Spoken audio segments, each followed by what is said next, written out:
ನಮಸ್ತೆ ಮಾತೃಭೂಮಿ. ಆಯುರ್ಪಂಚಜನ್ಯದ ಮತ್ತೊಂದು ಸಂಚಿಕೆಗೆ ತಮಗೆಲ್ಲ ಪ್ರೀತಿಪೂರ್ವಕ ಸ್ವಾಗತ.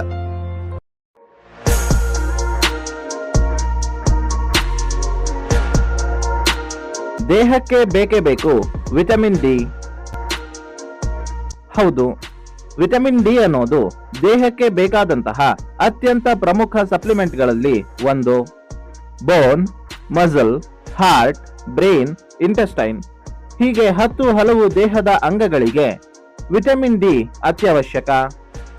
ಅಷ್ಟೇ ಅಲ್ಲ, ಇದು ಮಾನಸಿಕ ಆರೋಗ್ಯಕ್ಕೂ ಇಂಪಾರ್ಟೆಂಟೇ. ಹಾಗಾದರೆ ದೇಹದಲ್ಲಿ ವಿಟಮಿನ್ ಡಿ ಅನ್ನ ಹೆಚ್ಚಿಸೋಕೆ ಇಂಜೆಕ್ಷನ್ ಮಾತ್ರೆ ಬೇಕೇ ಬೇಕಾ? ಖಂಡಿತವಾಗಲೂ ಇಲ್ಲ. ಸೂರ್ಯನ ಕಿರಣದಿಂದಲೇ ಸಿಗುತ್ತೆ ನಿಮಗೆ ವಿಟಮಿನ್ ಡಿ. ಅದು ಹೇಗಪ್ಪ ಅಂದ್ರೆ, ICMR ವರದಿ ಪ್ರಕಾರ ಬೆಳಗ್ಗೆ 10 ರಿಂದ ಮಧ್ಯಾಹ್ನ 2 ಗಂಟೆಯವರೆಗೆ ಸಿಗುವಂತಹ ಸೂರ್ಯನ ಬಿಸಿಲು ಅತ್ಯಂತ ಹೆಚ್ಚು ವಿಟಮಿನ್ ಡಿ ಅನ್ನು ದೇಹಕ್ಕೆ ನೀಡುತ್ತದೆ ಎನ್ನುವುದು ದೃಢವಾಗಿದೆ. ಎಷ್ಟೊತ್ತು ಸೂರ್ಯನ ಬಿಸಿಲಿಗೆ ನಿಲ್ಲಬೇಕು ಅಂದ್ರೆ 15 ರಿಂದ 30 ನಿಮಿಷ, ವಾರಕ್ಕೆ 2 ರಿಂದ 3 ಸಲ.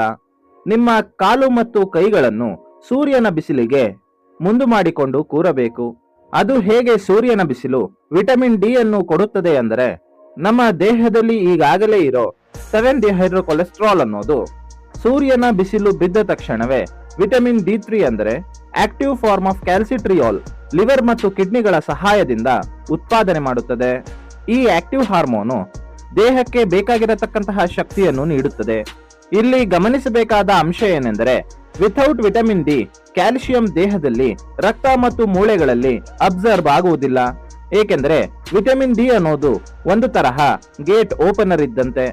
ಇಂಟೆಸ್ಟೈನಲ್ ಗೇಟ್ಸ್ ಗಳನ್ನು ವಿಟಮಿನ್ ಡಿ ಓಪನ್ ಮಾಡಿದ ಮೇಲೇನೆ ಕ್ಯಾಲ್ಸಿಯಂ ಅದರೊಳಗಡೆ ಹೋಗಿ ಮೂಳೆ ಮತ್ತು ಹಲ್ಲುಗಳಲ್ಲಿ ಬಿಲ್ಡಪ್ ಆಗೋದು. ಸೊ ಇವಾಗ ಗೊತ್ತಾಯ್ತಲ್ಲ ವಿಟಮಿನ್ ಡಿ ನಮ್ಮ ದೇಹಕ್ಕೆ ಎಷ್ಟು ಇಂಪಾರ್ಟೆಂಟ್ ಅಂತ. ಈಗ ವಿಟಮಿನ್ ಡಿ ಯ ಕಥೆಯನ್ನ ಆಯುರ್ವೇದದಲ್ಲಿ ನೋಡೋಣ. ವಿಟಮಿನ್ ಡಿ ಸೂರ್ಯನ ಬಿಸಿಲಿನಿಂದ ಸಿಗತ್ತೆ ಅನ್ನೋದು ಸುಸ್ಪಷ್ಟ.